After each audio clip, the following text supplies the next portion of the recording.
دوست دخترم زنگ زده. دوست کنم که نمیتونم که ببخشید آقا. ببخشید. بلند ترک. بوست کردم دیگه زشته ببخشید. بوست دارکوبی که نمیشه سینما.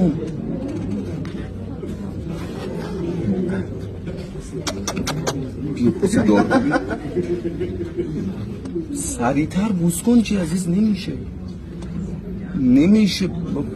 آقا کات میکنی چیه آقا ببخشید بیا ببخشید پیشیه تو منم عزیز تو دنبال بهونه یا میو نمی کنم میاو میاو عزیز خوب فدات شما عزیز سگ تو منم آب بگیر خدا حافظ میام بیرون زنم خدا حافظ